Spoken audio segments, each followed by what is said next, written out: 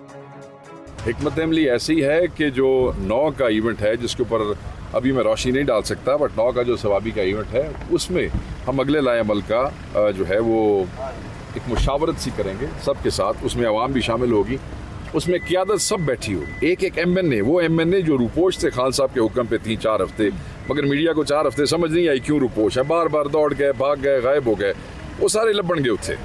وہ سب M N اے، سب M P اے وہاں پہ موجود ہوں گے، اور میں تمام دوستوں کو کہوں گا، علی امین گنڈاپور نے کہا تھا کہ یہ فائنل کال ہوگی، وہ سر پر کفن باندھ کر نکلیں گے۔ شیخ وقاص اکرم کا بیان اتنا گرم نہیں ہے، اور وہ یہ کہہ رہے ہیں کہ مشاورت سے لائحہ عمل جو ہے وہ دیا جائے گا۔ یعنی اسلام آباد آنے کی فی الحال کال کا پلان نظر تو نہیں آتا۔ آپشن نمبر 2، کیا پی ٹی آئی شہر شہر جلسے کرے گی؟ احتجاج کا دائرہ ملک بھر میں پھیلایا جا سکتا ہے۔ یہ تحریک انصاف کے لائحہ عمل کا حصہ ہو سکتا ہے کہ قیادت سوابی جلسے میں اعلان کرے کہ بانی چیئرمین کی رہائی تک جلسے جلوسوں کا سلسلہ جاری رہے گا۔ ملک بھر میں پارٹی جلسے کرے گی اور پرامن احتجاج ریکارڈ کرایا جائے گا۔ آپشن نمبر 3، کیا پی ٹی آئی کوئی ڈیڈ لائن دے سکتی ہے؟ حکومت کے سامنے ایک تاریخ رکھی جائے کہ فلاں تاریخ تک اگر ان کی بات نہ مانی گئی تو احتجاج کا رخ اسلام آباد کی جانب موڑ دیا جائے گا، اور اس تاریخ تک وقفے سے احتجاج بھی کیا جاتا رہے گا۔ اس option per P T I غور کر سکتی ہے، لیکن مستقبل قریب میں کسی ڈیڈ لائن کے سامنے آنے کے چانسز بھی کچھ زیادہ روشن نہیں ہیں۔ علی امین گنڈاپور صاحب کہتے ہیں کہ سوابی انٹرچینج پر جلسے میں ایک قرارداد پاس کرائی جائے گی، جس کے بعد واپسی کا راستہ نہ ہوگا۔ انشاءاللہ 9 تاریخ کو ہمارا سوابی موٹر وے کے اوپر انٹرچینج کے ساتھ ہمارا انشاءاللہ ایک ہمارا بہت بڑا ایک پروگرام ہے جلسے کا، ایک وہاں پہ قرارداد پاس کریں گے، اور اس کے بعد آپ کو بتایا جائے گا یہ تیاری آپ کر لیں، اور پھر جب آپ کو عمران خان کال دے گا آخری کال، یہ فائنل کال ہوگی، جب بھی ہمیں کال کی ڈیٹ آئے گی تو پھر ہم نے اس وجہ جب نکلنا ہے، میں پیغام دے رہا ہوں سب کو، اس وجہ ہم نکلیں گے تو ہم اپنے گھروں میں وہی بندہ آئے بھائی جو بتا کے آئے، کہ پھر جب گھر والوں سے یہ نہیں کہ پھر واپس کب آؤ گے، واپسی نشتہ۔ ناظرین ویسے تو تحریک انصاف کا ووٹ بینک چاروں صوبوں میں ہے، لیکن احتجاج کے لیے انتظامی سپورٹ کی بھی ضرورت ہوتی ہے، اس لیے خیبر پختونخوا کا کردار بہت اہم ہے، اور علی امین گنڈاپور مرکزی حیثیت جو ہے وہ رکھتے ہیں۔ ہم نے دیکھا کہ پچھلے احتجاج میں کے پی سے مشینری، گاڑیاں